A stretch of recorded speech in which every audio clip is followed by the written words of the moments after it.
महामूल जो ईश्वर जो ईश्वर तया माझा नमस्कार, माझा नमस्कार. जगन्माता शारदाई माझे शिर तिच्या पायी.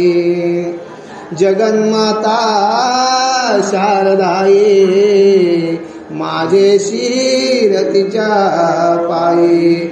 नारदासी नमस्कार, नमोनिया श्री हरीशी.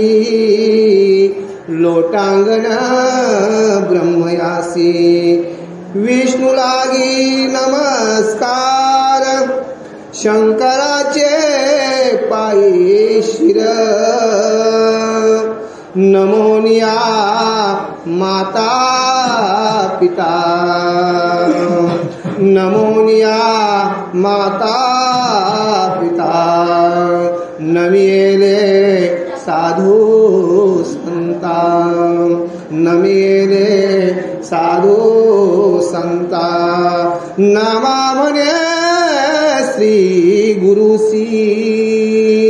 नामा म्हणे श्री गुरुसी. मजतारी मजतारी मजतारी निछेसी. मजतारी मजतारी मजतारी निछेसी. गुरुर्ब्रह्मा गुरुर्विष्णू गुरुदेव महेश्वरा. गुरु साक्षात परब्रह्म तस्मै श्री गुरवे नमः. श्री गुरुवर्य लक्ष्मणदास बाबा बोलवे की जय. सब संतन की जय. बजरंग बली की जय. प्रस्तुत आज महापर्वाचा दिन गुरुपौर्णिमा, व्यास पौर्णिमा. आज आपण इथे जमलेले सर्व संतजन, भक्तजन आणि गुरुबंधू, खरोखर एका वर्षाने आपली भेट व्हावी हे आपलं मला वाटतं भाग्य नाही, हे आपल्या भाग्यात आहे की सर्व संतांची आज एक खेलीमिलीने आपली भेट झाली. आणि ते कोणत्या गुरुपौर्णिमेच्या निमित्ताने आपले गुरुवर्य लक्ष्मणदास बाबा बोलवे यांच्या चरणावर वंदन करून, येथे जमलेली श्रोतजन यांच्या चरणावर वंदन करून, समस्त भक्तजनांच्या चरणावर वंदन करून, पुन्हा एकदा मायपित्यांच्या चरणावर वंदन करून आपण इथे ह्या गुरुपौर्णिमेच्या सेवेला प्रारंभ करूया. आणि खरोखर हा धन्य आजी दिन सोनियाचा आज खरोखर हा दिवस असा आहे की आपल्याला या गुरूंच्या, सद्गुरूंच्या नामाची आठवण व्हावी एवढ्यासाठी आज आपण इथे जमलो.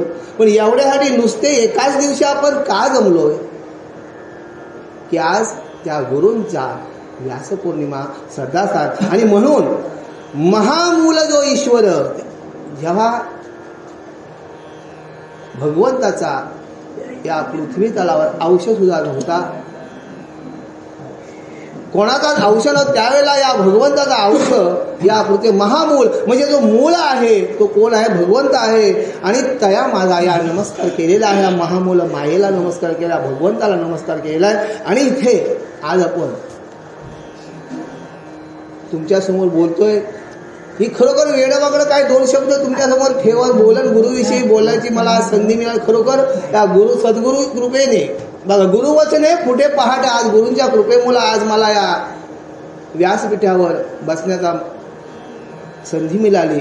त्यावर प्रथम मी धन्यता या श्रोते वर्गांची करून आपण इथे एक संत तुकाराम महाराजांचा अभंग घेतलेला आहे, 3 प्रचरणांचा. चंदनाचे हात पायही चंदन, परिसा नाही हिन कोणी, अंगे दीपा नाही पाठी, पोटी अंधकार, सर्वांगी साखर अंगी गोड. चंदनाचे हात पायही चंदन, परिसा नाही हिन कोणी अंगे, दीपा नाही पाठी पोटी अंधकार सर्वांगी सुंदर साखर अवघी गोड तुका म्हणे कैसा सज्जनापासून पाहता अवगुण मिळेची. बघा की आपण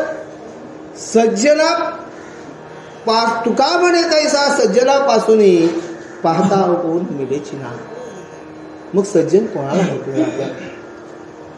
सज्जन कोणाला म्हटलं जातं की चंदनाचे हात पाय ही चंदन. बघा चंदनाच्या अंगी गुण आहे.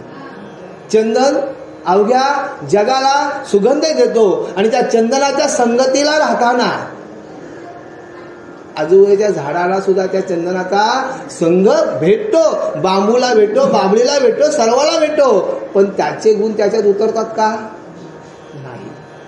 मग यानी महात्म्याला उपमा दिली की सज्जनापासून. सज्जन कोण? आज गुरुवर्य. मग सर्वात श्रेष्ठ कोण आहे? सज्जन आहे. मग सज्जन का श्रेष्ठ ही उपमा देताना तुकाराम महाराजांनी आपल्याला इथे सांगितलं की चंदनाचे हात पाय चंदन. चंदनाचे जे गुण आहेत बघा, जर चंदन आपण जर डोक्याला लावला तर आपला शीतल करतोय. उकळत्या तेलामध्ये जर चंदनाचे 2 थेंब टाकले तर तेल शांत करतोय. हा त्याच्यामध्ये गुण आहे. या चंदनाच्या मध्ये हा गुण आहे की सर्वांगी म्हणजे जर आपण अंगाला लावला तर आपला अंग शीतल करतो. आपल्याला मग हे गुण कोणात भेटतील? पण याच्यापेक्षाही श्रेष्ठ कोण आहे? गुरु. याच्यापेक्षाही श्रेष्ठ आहे गुरु. मग चंदनाला पण मागे टाकून महाराज पुढे जाऊन सांगतात. का चंदनाला मागे टाकतात? की चंदनाच्या अंगात गुण आहेत, पण तो चंदनासारखा आपल्याला बनवते का? बाजूला बाबलीचा झाड आहे चंदनाच्या, पण त्याला आपण बाबूलच बोलणार, त्याला चंदन बोलता येणार नाही. तो संगतीने वाढला. पण गुरूंचं तसं नाहीये. गुरूंचं तसं नाही. गुरूंचं काय आहे? तुकाराम मला पुढे जाऊन सांगतात की परिसा नाही हिन कोणी अंगे. बघा इथे लोह परिसाची काय साहे उपमा, सद्गुरु महिमा आघादची. आपण उक्ती ऐकली बऱ्याच वेळेला. मग परिसा नाही हिन कोणी. मग परिसाचा गुण काय? परिसाचा गुण काय आहे की लोखंडाला जर स्पर्श केला तर त्याचा सुवर्ण बनतोय. आता ही जी वस्तू आहे आपल्या समोर उभी, हिची किंमत 500 रुपये असेल, पण हिचा जर स्पर्श या परिसाने केला तर ही 5 लाखाची होऊ शकते. म्हणजे परिसाच्या अंगी किती मोठा गुण आहे, केवढा मोठा गुण आहे परिसाच्या अंगामध्ये की निस्ता स्पर्श झाला तर लोखंडाचं सोनं करतोय. पण त्या लोखंडाचं सोनं करतोय, पण सोनं झालेला परिस करता येते परिसाला? नाही करता येत. तरी पण महाराज जाऊन पुढे जात. तुकाराम महाराज सांगतात पुढे की मग हे गुण पण मी माझ्या परिसामध्ये पाहिले, पण हे गुरु एवढे श्रेष्ठ गुण नाही. आपणासारखे करती तात्काळ. गुरु कसे आहे की गुरु आपल्याला आपणासारखे तात्काळ करतात. मग इथे सुद्धा तुकाराम महाराजांनी परिसाची उपमा देताना पुन्हा काही प्रश्न केला की नाही, परिसाची जर आपण तुलना जर करायला गेलो तर परिस लोखंडाचं सोनं करतोय, पण सोन्याचं परिस करू शकत नाहीये. मग पुढे जाऊन महाराज सांग मग कोणाला शरण जायला पाहिजे आपल्याला की याच्यापेक्षा महात्मा श्रेष्ठ आहे. महात्मा श्रेष्ठ आहे याच्यापेक्षा. मग महात्म्याचं गुण सांगताना बघा, आपण जर सगळी दगड आहोत गुरूंच्या पुढं, पण ही दगड जर त्या सद्गुरूंच्या पुढे गेली तर त्याचं काय होईल? सोनं होईल. लोह परिसाची काय साहे उपमा, सद्गुरु महिमा आघातची. मग मला सांगा की आपण त्या रस्त्यात अनेक दगड आहेत, त्यांना आपण देव म्हणतो का? नाही म्हणत. मग त्या दगडाला काय करावं लागतं? त्या दगडाला कोणाकडे जायला लागतं? पाथरवटाकडे जायला लागतं. पाथरवटाकडे गेल्यानंतर तो पाथरवट त्या दगडाची पूजा करतोय. पाथरवटाने जर त्या दगडाची पूजा केली असती तर सगळंच दगड देव झालं असतं आणि त्या दगडाला कोणी पूजणार नसतं. मग पाथरवटला आणि काय केलंय? त्या दगडाच्या छातीवर बसलाय. मोठा दगड घेतला, त्या दगडावर छातीवर बसलाय आणि छातीवर बसलाय आणि छन्नी घेतली हातात. आपण चिनी बोलतोय, छन्नी हातात घेतलेले, छिन्नीने त्या दगडाला हात काढले, पाय काढले, डोका काढला आणि त्याचा काय आकार केला त्यांनी? मूर्तीत आकार केला. आणि मूर्तीत आकार केल्यानंतर ती मूर्त कुठे बसली? मंदिरात बसली. आणि तिथे आपण काय झालो? नतमस्तक झालो. म्हणून प्रत्येक दगडाला जर असं वाटत असेल की मी देव व्हावा, मला भक्तीचा मार्ग यावा, तर त्यांनी कुठं जायला पाहिजे? पाथरवटाकडे जायला पाहिजे. पाथरवट म्हणजे कोण? गुरु. बरोबर ना? पाथरवटाकडे जर प्रत्येक दगडाकडे गेला तर त्याला काय होईल? ज्ञान प्राप्त होईल. नुसता ज्ञान प्राप्त होणार नाही. म्हणून गुरु वचने फुटली पहाट. तुकाराम महाराजांनी सांगितलं की त्या चंदना आपल्या परिसाच्याकडे जाताना मला त्या परिसामध्ये काय तथ्य वाटलं नाही. म्हणून मी कोणाकडे गेलोय? महात्माकडे गेलो. म्हणून सर्वांगी सुंदर साखरा अवघे गोड. या अभंगाचा भावार्थ सांगताना तुका म्हणे तैसा सज्जनापासून पाहता अवगुण मिलेची ना. म्हणून म्हणजे सज्जनाच्या संगतीला जर आपण गेलो तर आपल्याला काय भेटेल? या भक्तिरसाचा, या भगवत शास्त्राचा मला भेटेल. मग मला सांगा, या भगवंताच्या सानिध्यात, या गुरुच्या सानिध्यात आतापर्यंत किती माणसं गेली? संत रामदास स्वामींनी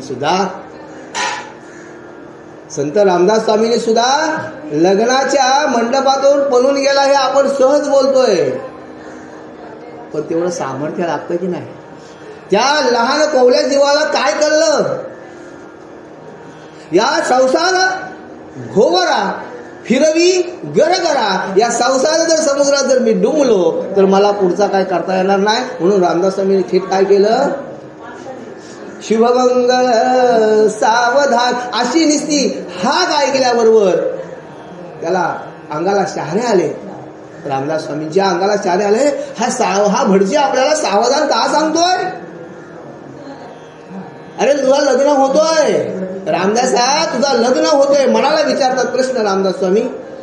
अरे हा भटजी आपल्याला काय सांगतोय? सावधान. मग सावध होय, काय करूया? आणि तिथेच त्याच्या या लहान बुद्धीला, संध्याकाळच्या वेळेला लहान बुद्धीला काय वाटलं की मला ब्राह्मण सावध सांगतोय की या संसार सागरात तू बुडणार आहेस. आपण सुद्धा सगळे संसार सागरात बुडलेलीच माणसं आहोत. आज काही यायला टाइम भेटला नाही, आज काही वेळ भेटला नाही, आम्ही सहज कारण सांगून मोकले होतो. आता आमची घात आहे, बरोबर. पण जर आपण त्यातून वेल काढली, जर सवड काढली, का बघा संचिताचा लेख माणसाचा कधी चुकत नाही. तुमच्या संचितात आज गुरूंची भेट आहे, आपल्या संचितात आज गुरूंची सेवा आहे, म्हणून आलो. हे तुमच्या कर्मामध्ये लिहिलेलं आहे. तुकाराम महाराजांनी आपल्याला तिथे सांगितलं की तुका म्हणे तैसा सज्जनापासून पाहता अवगुण मिळेची ना. सज्जनाच्या सानिध्यात जर आपण गेलो तर आपल्याला अवगुण भेटणार नाहीये. आणि मग रामदास स्वामींनी त्या बोहल्यावरून पळून का जावं? की त्यांना कुठेतरी या भगवंताच्या भक्तीचा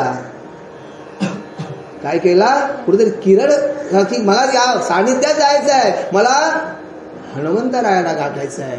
मला हनुमंतरायाला गाठल्यानंतर हनुमंतरायाच्या साक्षीने मला रामप्रभूंचे दर्शन घ्या. आणि हे काही करू लागू. म्हणजे सज्जन कसं आहे? मग आता या सज्जनाला जर मिळायचं असेल तर आपल्याला शरण कोणाला जायला पाहिजे? शरण जावा तो एक वेळेला सद्गुरूशी. आपल्याला सद्गुरूला शरण गेला पाहिजे. नुसतंच नाही, कुरुक्षेत्रावर युद्ध झालं, कौरव पांडवांचं कुरुक्षेत्रावर युद्ध झालं, पण त्याचा सूत्रधार कोण होता? भगवंत परमात्मा ऋषिकेशी कृष्ण होता. सूत्रधारी बघा, सूत्रधरी बाहुली नाचवी सभे भीतरी, तो काय सूत्राची दोरी कळू देत असे का? अर्जुनाला विचारला, अरे अर्जुना तुला हा मोह झालाय रे. अर्जुन काय म्हणतोय? अर्जुनाला पहिल्या अध्यायात निषाद योग झालाय. की मामे मेवणे गुरु बंधू कर्ण द्रोणू करणू एक कैसेनी वधावे या समस्ताशी मारता तुझ्या प्रसादे काय होणे आताच घेऊ अनेक राज्य. कोण बोलतोय? अर्जुन बोलतोय की देवा तू माझ्या संगतीत आहे, माझ्या बरोबर तुम्ही आहात देवा, आणि तू मला युद्ध करायला सांगतोस. आणि त्यावेळेला भगवंतानी मार्मिक उत्तर द्यावं, अरे अर्जुना तारिता आणि मारिता मज वाचून कोण उद्धरिता. अरे अर्जुना तारणारा मीच आहे रे, मारणारा मीच आहे, निमित्ताशी का तू कारण. अरे तू निमित्ताला कारण आहेस तू अर्जुना, की तू निमित्ताशी कारण घेई धनुष्यबाण करीशे समस्त कौरवांचा. अरे अर्जुना काय समजतो स्वतःला, तू मोह याच्यामध्ये अडकू नको, मोहपाशामध्ये अडकू नको, सावध हो. तरी पण अर्जुन सावध होत नाही. अर्जुन सावध होते तेव्हा भगवंतानी त्या कुरुक्षेत्रावर 18 दिवसाच्या युद्ध प्रसंगामध्ये भगवंतानी आपल्याला विश्वरूप दर्शन दाखवलं. 11व्या अध्याय आपण गीतेचा वाचतोय आणि त्याच्यामध्ये विश्वरूप दर्शन दाखवलं आणि मग सांगितलं पहा पहा माझे स्वरूप. माझे जर तोंड उघडलंय देवानी आणि दाखवते माझं स्वरूप पहा कसं विशाल आहे. दाढाग्नी निघते ज्वाला, म्हणजे तोंड उघडलाय भगवंताच्या तोंडातून ज्वाला निघतात. आणि इथे भगवंतानी एक शिष्य तयार करावा, भगवंताने एक शिष्य तयार करावा, अर्जुनासारखा शिष्य करावा आणि अर्जुनाला स्वमुखे सांगे श्री हरी. बघा भगवंतानी स्वतःच्या मुखाने अर्जुनाला गीता सांगावी, म्हणजे मला काका इथे गुरु शिष्याची साखर आली की नाही. इथे शिष्य बनलाय कोण? अर्जुन. आणि गुरु उपदेश कोण करतोय? गुरु माऊली करतोय, भगवंत श्रीकृष्ण परमात्मा करतोय. मग या भगवंताला सर्व काही ज्ञात असताना भगवंताने अर्जुनालाच प्रवृत्त का करावं? काय अर्जुनाला प्रवृत्त, कारण काय की अर्जुनाला प्रवृत्त करताना भगवंताला साधायचं होतं की एक शिष्य तयार करायचा होता. अनेक शिष्य होते पण त्यांनाच भगवंताने गीता का सांगितली नाही? का यांच्यामध्ये आपण एक इंग्लिशमध्ये पाक शब्द बोलतो, या मुलामध्ये काय हुशार आहे हो, आपण बोलतो मुला चुनचुनीत आहे आणि आपण त्यालाच त्याच्याकडे लक्ष बोलू. भगवंताने तसं नाही केलं. भगवंताने या अर्जुनाला जवळ बोलवलाय, कुरवालय आणि अर्जुनाला समजून सांगतात अर्जुना तसं नव्हे रे, मी जन्माला घालणारा पण मीच आहे, मारणारा पण मीच आहे, तारिता आणि मारिता मज वाचून कोण उद्धरिता. बघा तारणारा पण मीच आहे रे अर्जुना, मारणारा पण मीच आहे, तो निमित्ताशी का कारण घेई धनुष्यबाण करीशे समस्त कौरवांचा. एवढे बोलताना ज्ञान उडेला. अर्जुन ज्ञान दिव्य प्रकाशमय झाला आणि अर्जुनाला होते भगवंता ऋषिकेशा नाही रे कळलं मला, नाही रे कळलं मला, आता सांग देवा मला सांग, कोणताही तू काम सांग मी निर्विघ्न करेन. पण देव बोलते तसं नाही रे, अजून आपल्याला एक गुरु पाहिजे. शरण शरण हनुमंता तुम्हालो रामदूता, काय भक्तीच्या त्या वाटा मज दावाव्या सुबता. बघा या हनुमंतरायानं स्तवन केलंय आणि हनुमंतरायानं स्तवन केलं. ध्वजावरी वानरू जैसा मूर्तिमंत शंकरू. बघा या ध्वजावर आपण बघतो रथावर हनुमंत आहे. मग माझा तर आशीर्वाद भेटला तुला पार्था, पण आता आपल्याला आशीर्वाद अजून एक पाहिजे, महाशक्तीचा पाहिजे, जो 7व्या अवतारात माझ्याबरोबर होता. 7व्या अवतारात माझ्याबरोबर होता. वनातला झाडा पाला बाजूला खाला त्यांनी आणि सर्वात जर तो जर माझ्याबरोबर नसता, हनुमंतराय जर माझ्याबरोबर नसता तर मला काय हे रावण युद्ध करता आलं नसतं, रावण युद्ध मला करता आलं नसतं. मग मला त्या हनुमंताला सुद्धा रथावर बसवलाय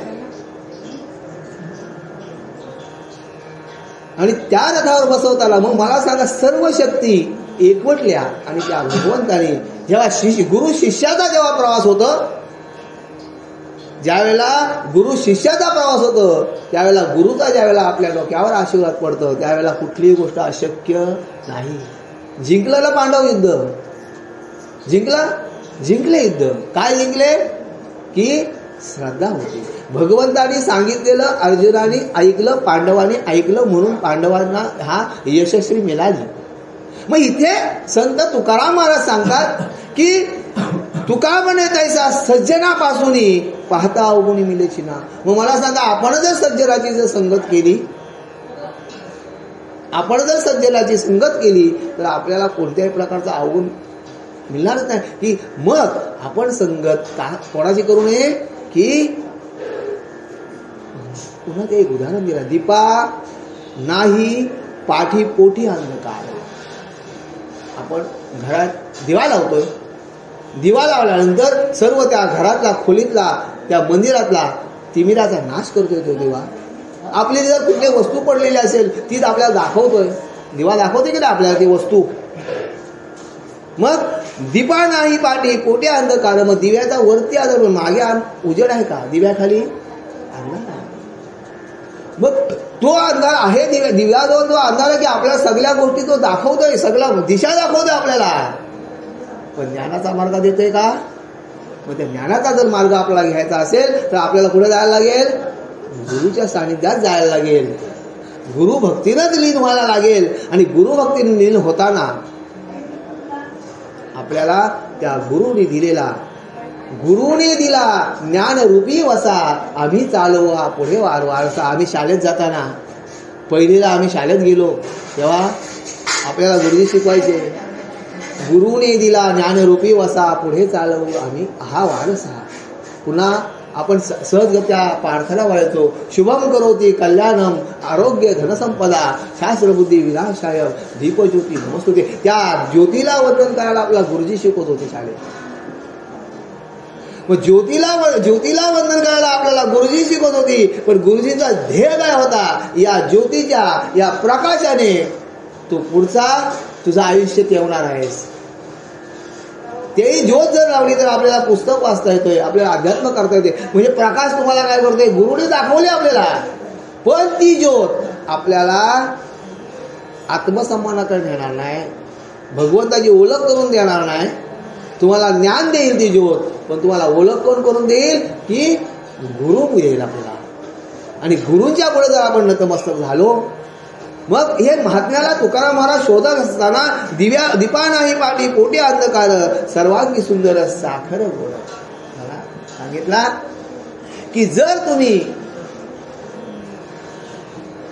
ऊस,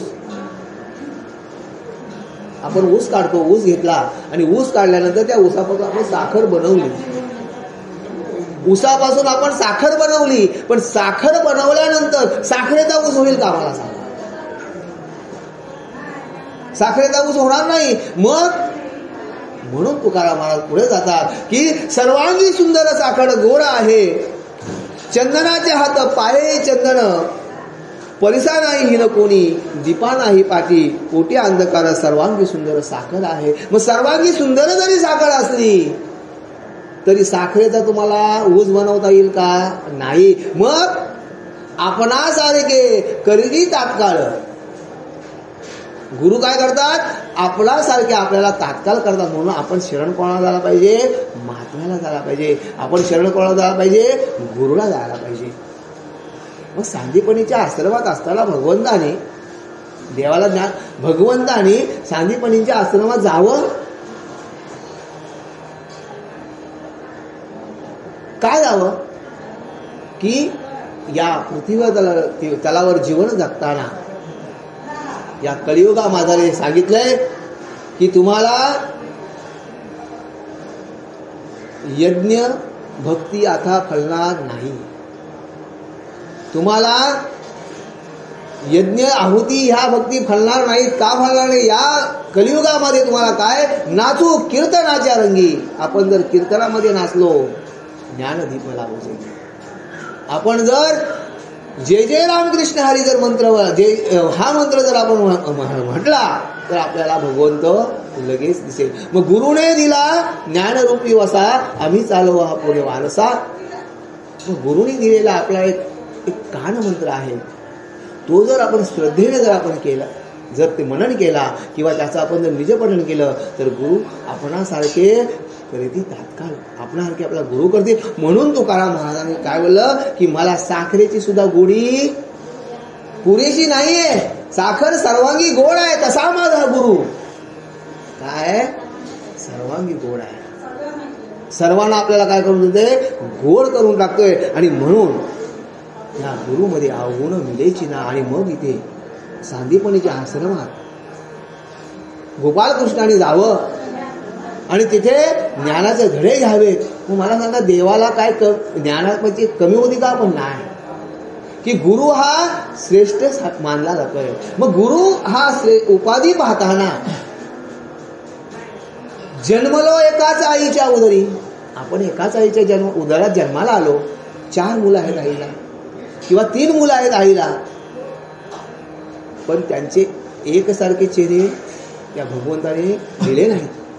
प्रत्येकाला नाव वेगळा दिला, रामा दिला, सोमा दिला, काहीतरी नाव वेगळी दिली. त्या नावाने त्या आईने त्याची ओळख करून दिली, बाबा तुझं नाव राम आहे, तुझं नाव श्याम आहे.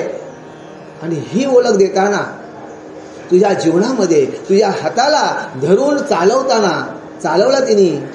बघा ज्ञानेश्वरीमध्ये सांगितलंय, बालक बोबडे विचुकी बोल.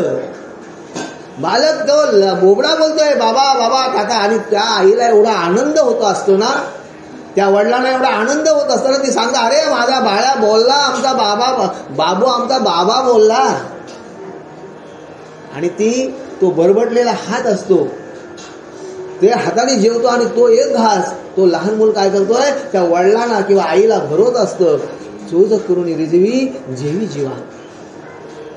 माऊलीने आपल्याला ज्ञानेश्वरीमध्ये सांगावं की चोच करून त्या मुलाचं किती त्या कौतुक वाटते, त्या माऊलीला कौतुक वाटते, त्या माऊलीला कौतुक वाटते त्या मुलाचं की माझा बाळ आज मला भरवतोय. मग ते बरबडलेले हात त्या माऊलीला गोड वाटतात. आणि मग हा ज्ञानरूपी वसा आपल्याला दिला. कोणी दिला?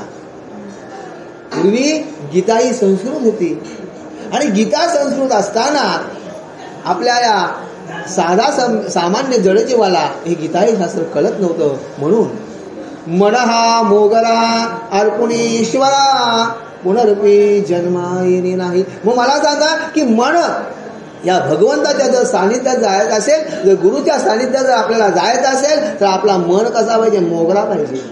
हा मन जर तुम्ही त्या गुरुच्या चरणावर जर ठेवलात, त्या गुरुच्या चरणावर जर आपण मन ठेवलात तर तुम्हाला कधीच काय कमी पडणार नाही. आणि मग याच्यासाठी या संतांनी त्याग केलाय. किती त्याग केलाय, काय त्याग करावं, किती त्याग करावं की ज्ञानेश्वर महाराजांनी आपल्याला एवढा अमोघ ग्रंथ गीताशास्त्र जो होता तो आपल्याला प्राकृत भाषेमध्ये, मराठी भाषेमध्ये, संस्कृतचा प्राकृत केला, मराठी भाषेमध्ये गीताशास्त्र तुम्हाला आणला, ज्ञानेश्वरी म्हणून आणला. आपण म्हणतो एक तरी ओवी अनुभवावी, ओम नमोजी आद्या वेद प्रतिपाद्या जय जय सोशो वेद्या आत्मरूपा देवा तुझी गणेशू. तिथे गणरायाला वंदन केलंय ज्ञानेश्वर माऊलींनी. आणि आपल्याला त्या ज्ञानेश्वरी माऊलींनी गणरायाला वंदन केलं आणि आपल्याला अमोघ असा शास्त्र दिला. आणि पण हे शास्त्र देत असताना त्या संतांना किती त्रास झाला. माझ्या मुलांना शुद्धीपत्र मिळावं म्हणून आई वडिलांनी आत्मघाताचा प्रयोजन करावं. विठ्ठलपंतांनी ही माऊलीला सांगतात, भाई ग तू आता धीट मत कर. माऊलीला आईला सांगतात, ज्ञानेश्वर महाराजांच्या आईला सांगतात की आता तो धीट मन कर, या मुलांच्या मायेमध्ये जगू नको. का? जर आपण आत्महत्या आपण जर केली तर या माझ्या मुलांना, माझ्या लेकराला समाजात जगण्यासाठी काय मिळेल, समाजात जगण्यासाठी त्यांना मान मिळेल, शुद्धीपत्र भेटेल. आणि त्याच्यासाठी आपल्याला करावंच लागेल. आणि रुक्मिणी मातेने बोलले त्या लेकरांना अशी 4 लेकरं झोपलेली पाहिली. आणि त्या दिवशी तिच्या मनात आलं, माऊलीच्या काहीतरी चांगले मांडे बनवले, पोळ्यांचं जेवण बनवलंय आणि लेकरांना दुःख वाटतंय आज रात्रीचा आपल्याला आत्मघात करायचा आहे. की बघा आई वडिलांनी एवढं मुलांसाठी एवढं करावं की स्वतःचं जीव सुद्धा द्यावं. हे आई वडील आहेत. आणि मग तिथे त्या लहान लेकरांना जवळ जवळ घेतलेत आणि त्यांना आई एक एक घास भरवतोय. आणि त्यावेळेला मुक्ताई माझी बोलते, आई तू सकाळपासून काही नाही खालास ग. आई तू सकाळपासून काही खालाच नाही. आणि ती मुक्ताई त्या आईच्या तोंडामध्ये एक घास भरवते. प्रसंग बघा कोणता आहे. प्रसंग काय आहे की आज रात्रीला या लेकरांना सोडून ही माय या भगवंताच्या सान्निध्यात विलीन होणार आहे. आणि त्या छातीवर दगड ठेवलाय आणि त्या लेकरांना ती घास भरवते. आणि त्यावेळेला मुक्ताई सुद्धा आई तू नाही का खालास. आणि ती आईला एक घास भरवते आणि ती जेवल्यानंतर त्या लेकरांना झोपवते.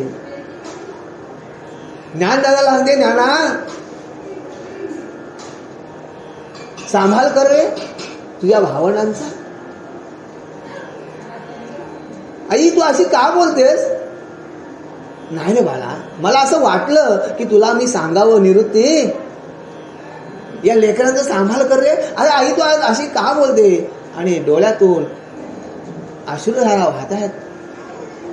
विठ्ठलपंत शांत करतात, रुक्मिणी शांत हो, तू काय बोलू नको, मुलांना समजेल उमजेल असं काय बोलू नको. आणि त्यावेळेला रात्र होते, मुलं झोपी जातात. पण बाजूला ती जवळ घेऊन त्या पिल्लांना जवळ घेऊन पडलेली माय त्या मुक्तेचा हात छातीवरून बाजूला करते, मनातून रडते, रुदन करते. आणि या लेकरांना मी आता सोडून जाणार आहे. मी आता ही मायेची फोडकी होणार आहे.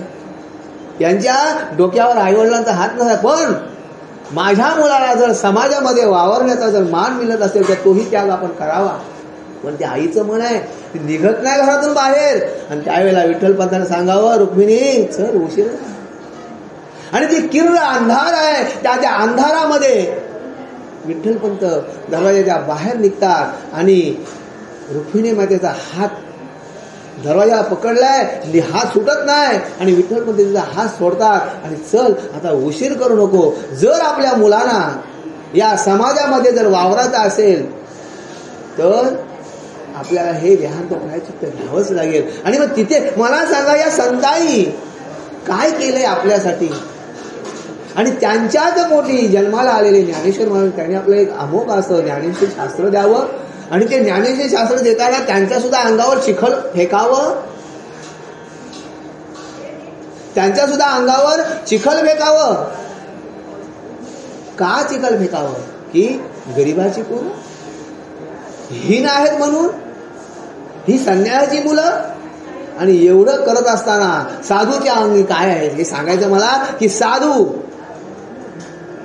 ही तुकाराम महाराज साधूनाच का नमस्कार करतात. अवगुण मिलेची ना, साधूच्या अंगी अवगुण मिलेचे. आणि मग इथे त्या काकाही त्यांच्या अंगावर चिखल भेटावं. आणि ज्ञानेश्वर दादाने मुक्ताईकडे आशा करावी, ताई ग मला मांडे खायचं वाटतात, मला आज मांडे खायचं वाटतात. त्यावेळेला मुक्ताईने म्हणावं, दादा मांडे खायचे आहेत तुम्हाला, पण पीठ नाही रे दादा घरात.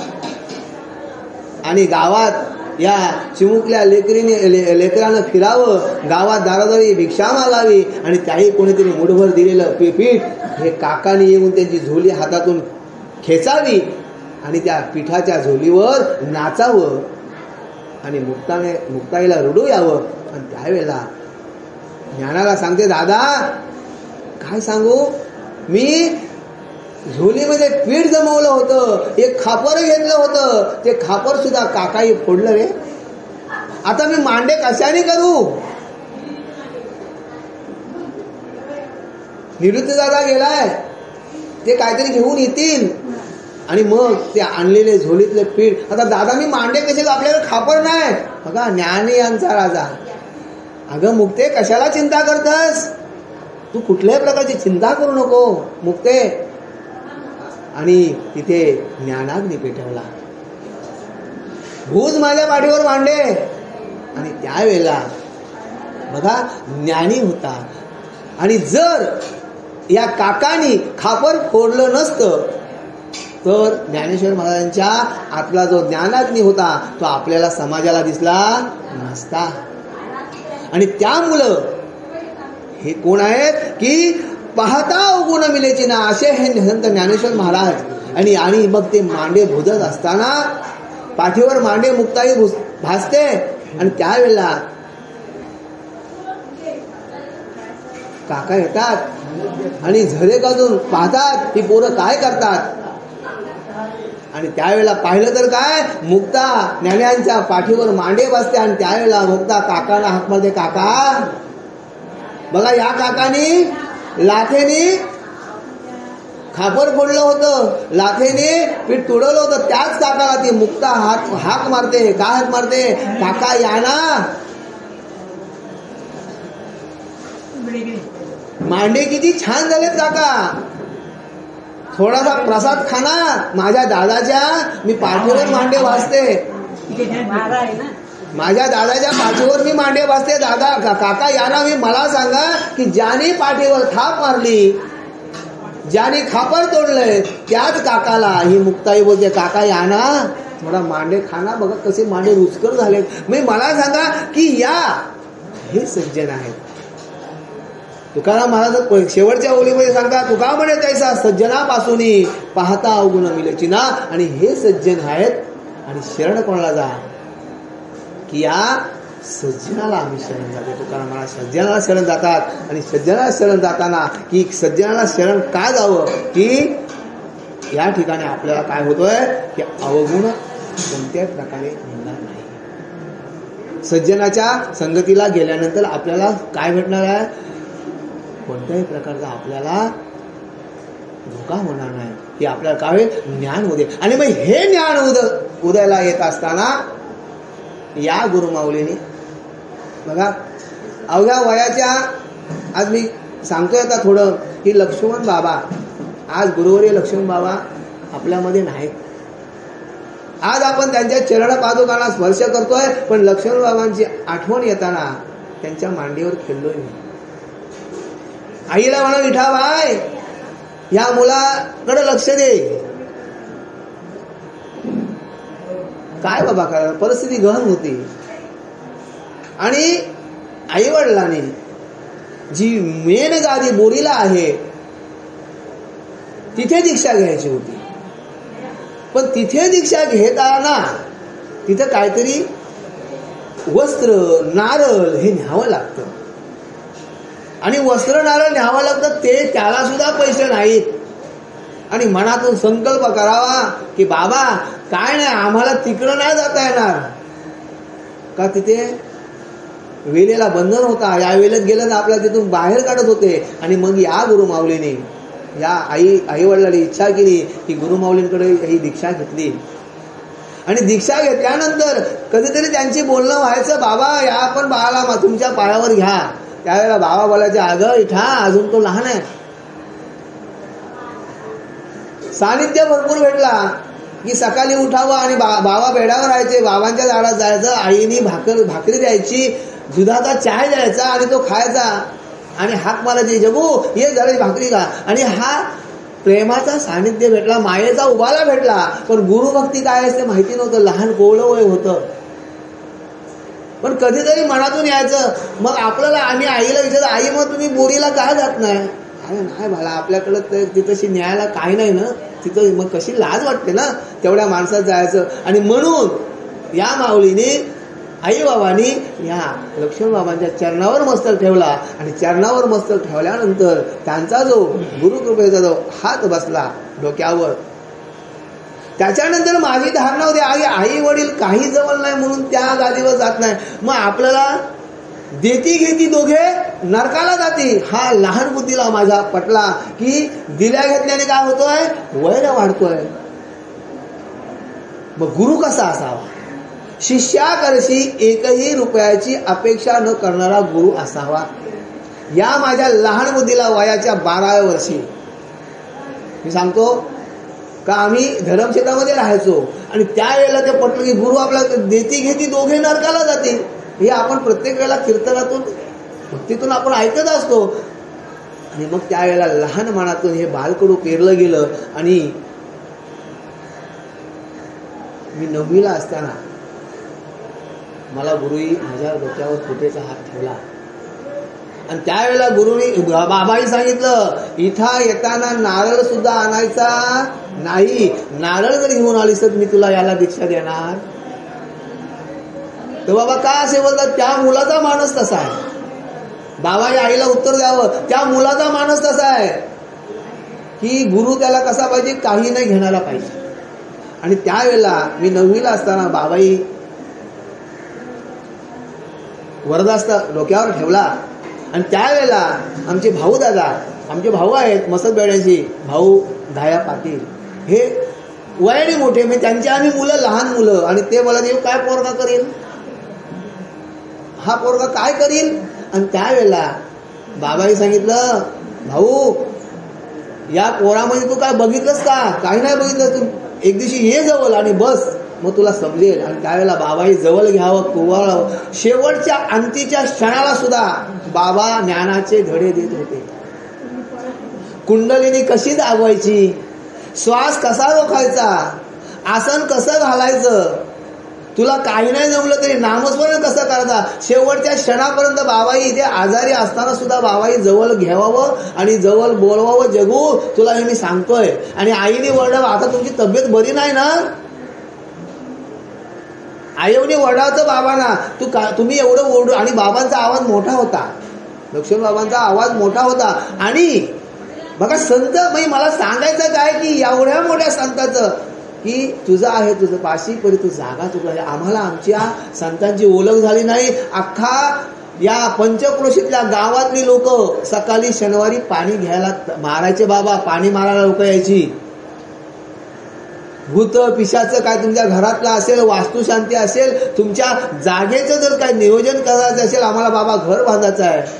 आणि बाबा इथून सांगावं, जा बिंदास घर बांध, जा, तुला हे काय गोष्ट ज्या तुझ्या मनात इच्छा आहेत त्या बाबांच्या मुलं काय व्हायच्या, पूर्ण व्हायच्या. आणि हे आम्हाला एकच कळलं नाही की आमचा एवढा मोठा महात्मा इथे असताना आम्हाला त्यांची ओळख झाली. पण ज्या ज्या शिष्यांच्या डोक्यावर या माऊलीचा वरदास्त पडला त्यांना आजपर्यंत कुठंच कमी नाही. बघा तुम्ही, आपली ओळख सुद्धा नाही. आमचे गुरुबंधू कोण आहेत, आम्ही वर्षातून एकदा आम्ही भेटतोय, आमची आम्हाला ओळख सुद्धा नाही दादा. पण एका दिवसाची सुद्धा ओळख आम्ही वर्षानुवर्ष भेटतोय असं वाटतंय की नाही? का? या गुरु माऊलीचा एवढा अधिकार आहे. आणि त्यावेळेला त्याही आईला सांगितलं की बाय तू याला उद्या घेऊन ये.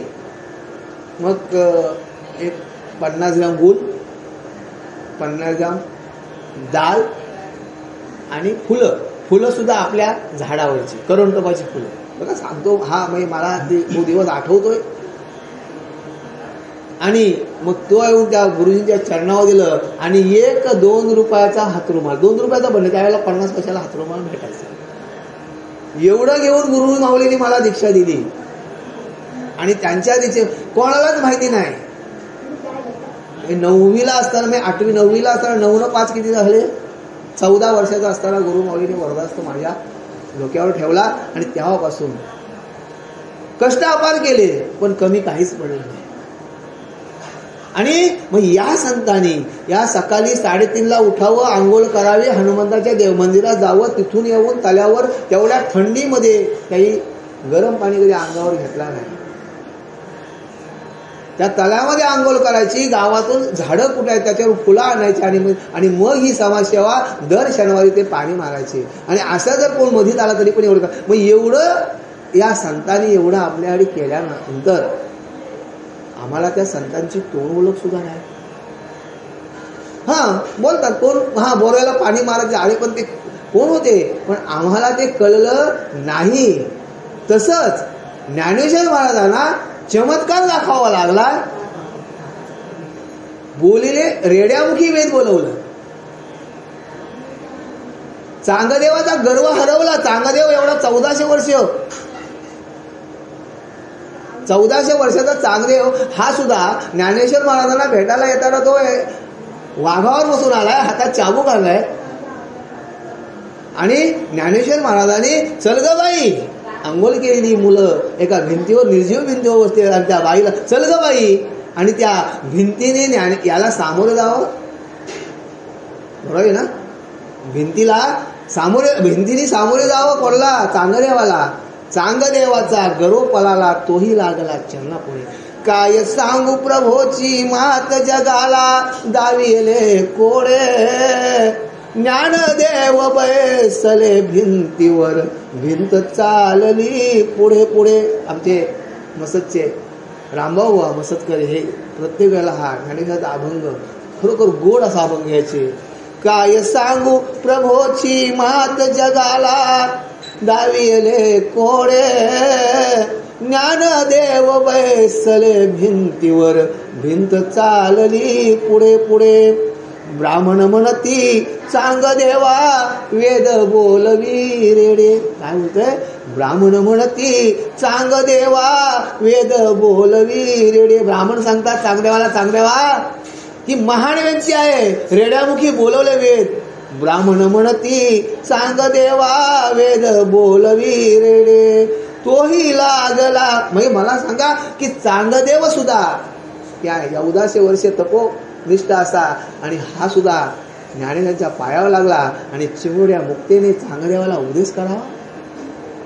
मग मला सांगा इथे लहान मोठ्याचा भेद नाही. जो आपल्याला रस्ता दाखवते तो आपला गुरु. आपण जर गावात गेलो तर विचारता अमक्याचा घर कोणता, आणि त्यावेळेला आपल्याला घर दाखवतो तो गुरु. मग इथे गुरुमध्ये लहान थोर असा भेद नाही. एका चिमुरड्या कोळ्या मुक्ताने चांगदेवासारख्या योग्याला उपदेश करावा. चांगदेव 65 द्यावे आपल्या हाटी. म्हणजे केवढं हे अमुक साध्य आहे. आणि या गुरुविषयी बोलताना आता दादा थोडे बोलतील. भरपूर वेळ दिला त्यांचा मी धन्यवाद मानतो की खरोखर या गुरूंच्या चरणावर वंदन करून नतमस्तक होऊन शेवटचा तुका म्हणे तैसा सज्जनापासून पाहता अनुभव मिळेची ना. की हे जे गुरु आहेत हे आपल्याला काही सज्जन आहेत, ते संत आहेत, यांच्यात जर आपण चरणावर नतमस्तक झालो तर आपल्याला ते काय करून ठेवतील? पुनीत करून ठेवतील. आणि एवढे बोलून मी या गुरूंच्या चरणी माझी सेवा अर्पण करतोय. चंदनाचे हात पायही चंदन, परिसा नाही हीन कोणी अंगे, दीपा नाही पाठी कोटी अंधकार सर्वांनी साखर गोड आहे. तुका म्हणे तैसा सज्जना पाहता अवगुण भेटेची ना. म्हणा पुंडलिक वरदा हरी विठ्ठल पार्वती पते हर महादेव. सीता कांत स्मरण जय जय राम. गुरुवर्य लक्ष्मणदास बाबा बोलवे की जय. सब संतन की जय. एक मिनिट